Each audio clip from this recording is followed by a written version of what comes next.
Welcome to Gibraltar! Ora descărpinat. 2, 1, 2. Aproape ieșim din Portugalia și intrăm în Spania!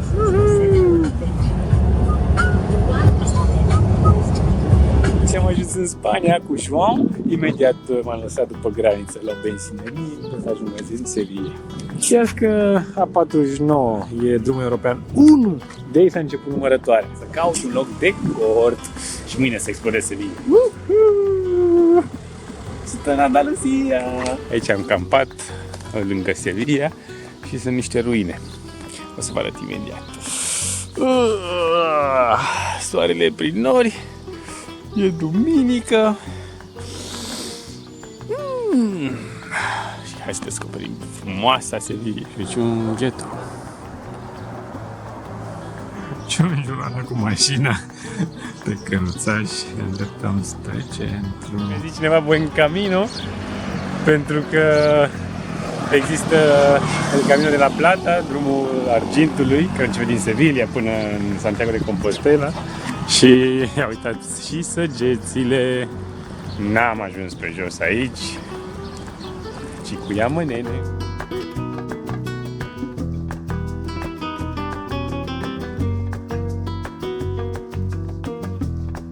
Am ajuns la Țani, feriați de Sevilla.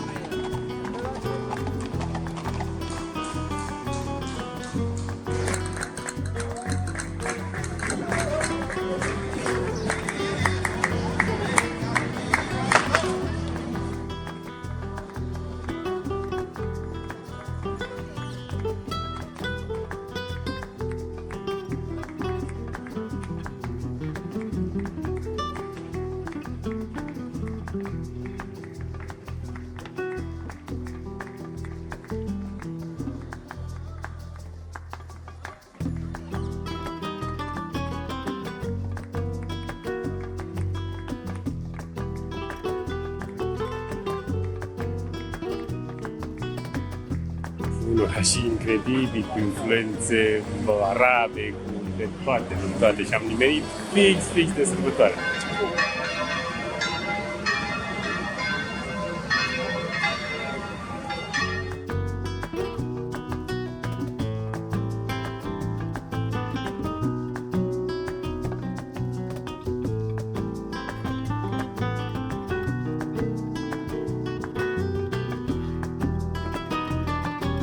Sevilla e fenomenală. Timp să ai, ceva bani dacă vrei să vizitezi și catedrala cu mormântul lui Cristofor Columb. Mă îndrept spre Cadiz acum. Știți ce? V-am zis de pagina autostopiștilor Hitchwiki, fel de Wikipedia pentru hitchhikers, pentru autostopiști, pentru orașele, în special pentru Europa, pentru orașele mari. E excelent. Afli acolo exact locurile cele mai bune de făcut autostopul, cum ajungi pe la benzinării sau ce autobuze trebuie să iei ca să ieși din oraș. Așa că pentru Sevilla am găsit un loc mai bun ca ăsta, Sevilla Papa. Să aștept aici de o grămadă de timp, nimic, nu le aștept, dar a oprit o mașină și un tip s-a oferit să îmi plătească, a zis, ia de aici, ia autobuz. Și am refuzat, am zis că nu, asta e stilul meu de a călători cu autostopul. Da, uite, mai sunt oameni buni, dar nu spre Cadiz.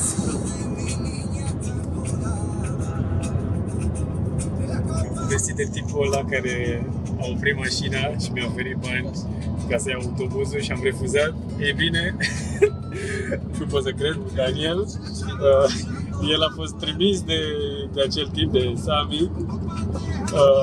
A zis, bă, e un tip acolo care așteaptă și tu în Cadiz. E incredibil, așa că n-am cuvinte.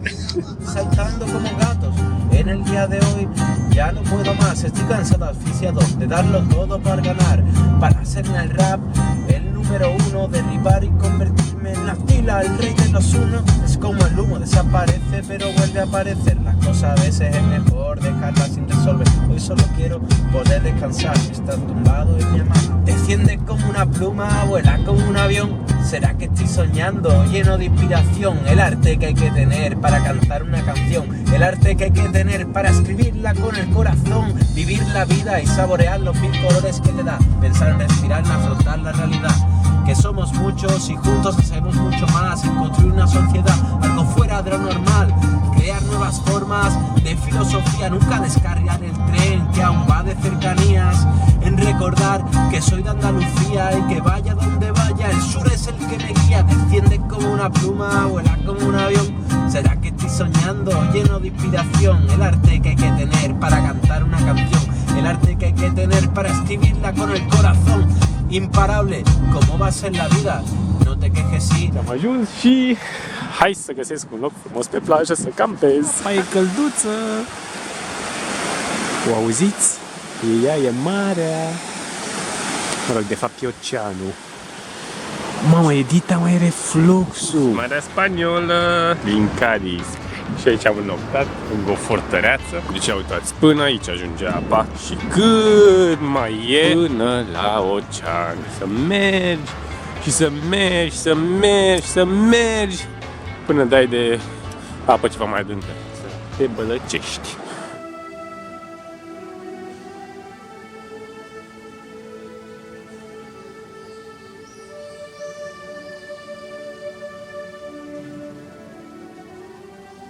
Hai în Gibraltar și am gazdă. Yes, prin couchsurfing. E de Tarifa și în depărtare se văd munții Atlas, adică e Maroc. Manuel m-a dus până în Tarifa, se vede Marocul. Sunt doar 14 km de la un cap la celălalt.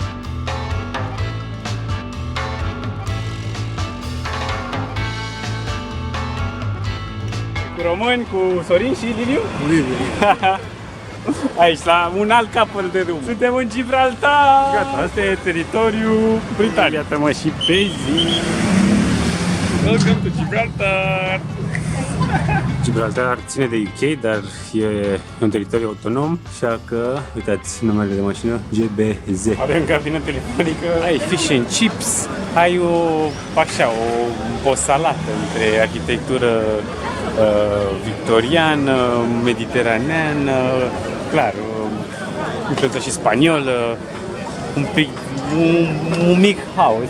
O zonă extrem de scumpă, toți banii vin din turism, casino, bănci. Legenda spune că pe vremea când era unită Africa cu Europa, a venit Hercule și cu puterea lui a despărțit cele două continente și s-au format astfel cele două coloane care sunt și pe stema din steagul Spaniei. Și asta e un capăt al pământului. Era o intrare către Hades. Am intrat în rezervația Upper Rock, în Gibraltar, avion care tocmai a aterizat. Și acolo, în dreapta, e orașul Linia de Concepción, unde sunt găzduit de Ruiz. Acolo, în continuare, e Spania, aici e Moorish Tower și de partea cealaltă, Maroc. Se vede roca din Maroc, strâmtoarea Gibraltarului și acolo în depărtare e Tarifa, unde am fost eu ieri. Aia sunt petele cabină. Vreau să văd maimuțele, singurul loc unde poți vedea maimuțe sălbatice. Aici, în Gibraltar, în Europa. Pe cine văd eu aici? Ha, ha. El mă tratează cu spatele. Cine e drăguț? Cine e drăguț? Poți să te prezint lumii? Îmi permiți? El e un macac barbar, fără codiță. Nu se știe exact cum au ajuns maimuțicile astea de aici. Probabil de prin Maroc. Nu e așa? Nu e așa? Fără de scărpinat. Mai puricel! Ce faceți, mă, voi acolo? Mă, puricoșilor, mă! Ei sunt mascotele Gibraltarului. Se zice că dacă maimuțele vor dispărea de pe Gibraltar, atunci Marea Britanie nu va mai ocupa acest loc. Sunt sălbatice, dar totodată învățate cu lume.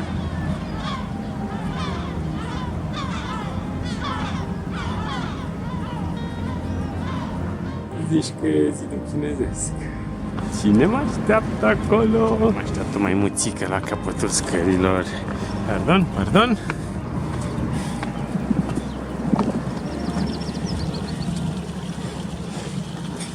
Ia uite și pe ăsta micu. Și pe ăsta micu.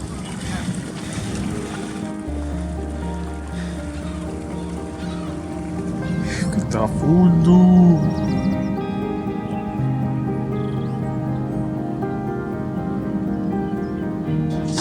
Viață de maimuță. Face manicură. Wow, ce priveliște! Gibraltar! Ia! Ia badabadu! Wow!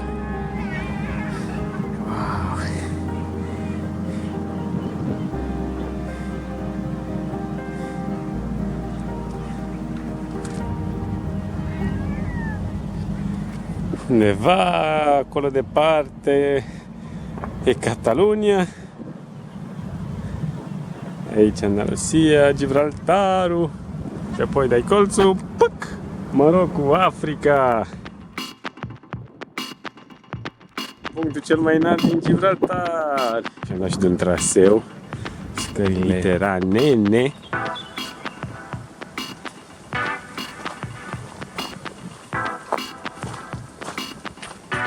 Eu vin de acolo de sus.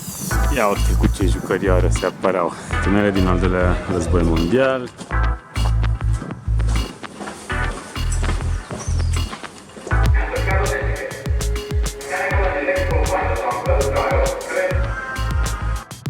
S-a pus bariera, trece avionul. Și de cum vine. Gata! Am părăsit Gibraltarul și linia de Concepción și cu Mohamed, un marocan care de mulți ani, de vreo 12 ani sau mai mult, trăiește aici în Spania, până în San Luis de Sabinias, câteva kilometri în plus, cu Toby din Belgia, care tot așa de mulți ani trăiește în Spania. În Andalusia sunt foarte mulți străini, foarte mulți expați, de prin țările nordice, de peste tot. Da, soare, călduț, ce vrei. Așa că mai am vreo 90 de kilometri până în Malaga. Azi Marocul e la putere cu Ibrahim până în Malaga. Hiha! 2 bude, 1, 2. Am îndrept spre centrul Malagăi. M-a abordat o tipă și a zis: ai fost în toate țările astea? Mi-a văzut rucsacul și eu sunt din una din ele. De unde? Din Bolivia. N-am întâlnit pe nimeni din Bolivia în Europa până acum. Drăguț. Tocmai am mâncat o lămâie. Sunt în Cordoba. E orașul cel mai călduros din Europa și totodată cel mai mare centru istoric UNESCO. Cred că din lume, nu doar din Europa. Cu influență fantastică, o salată arabă, evreiască, bineînțeles spaniolă. Să intri prin diferite străduțe, să vezi grădinile cu flori, cu toate influențele. Frumoasă. Hola! Peste tot unde te pierzi pe străduțe, ești pe urmele istoriei și am exact 49 de minute să vizitez moscheea și catedrala. Hai! Moscheea devenită catedrală, care e cea mai celebră aici.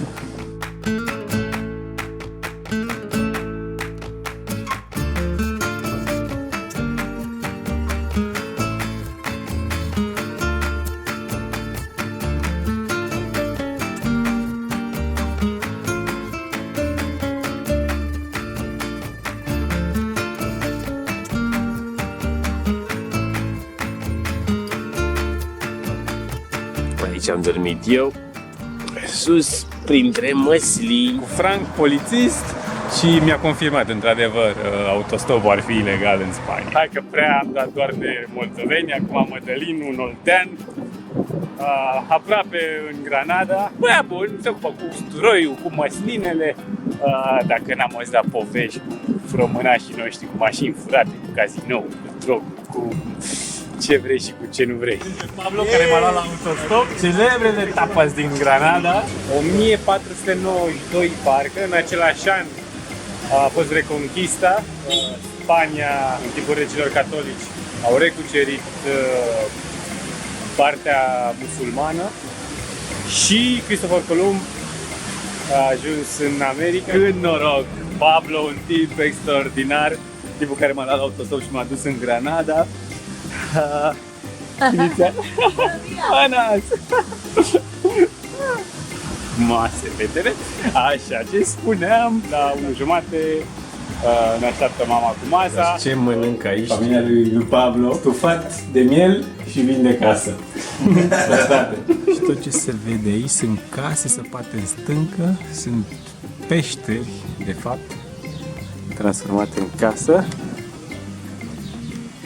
locuite de gitanos, de țigani, și aici s-a născut flamenco.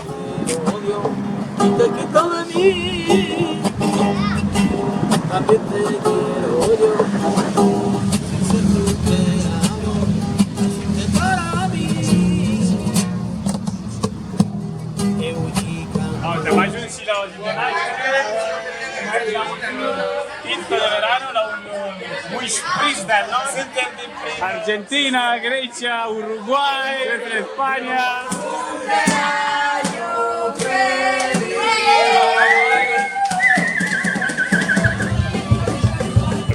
Almeria.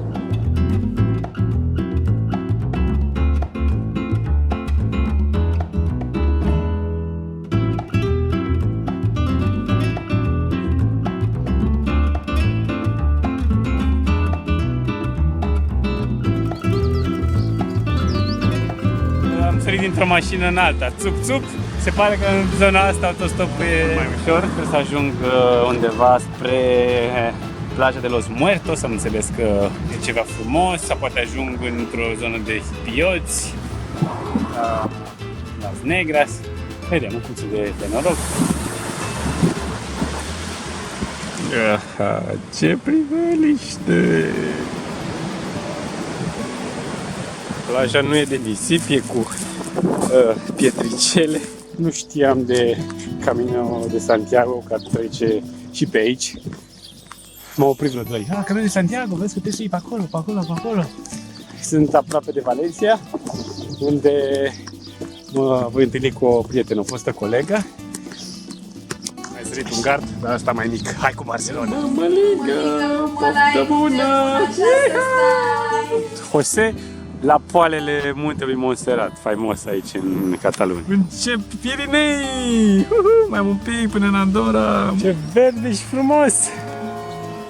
Băi, nu știu, în Catalonia oamenii iau la autostop mai avitir. Pirinei!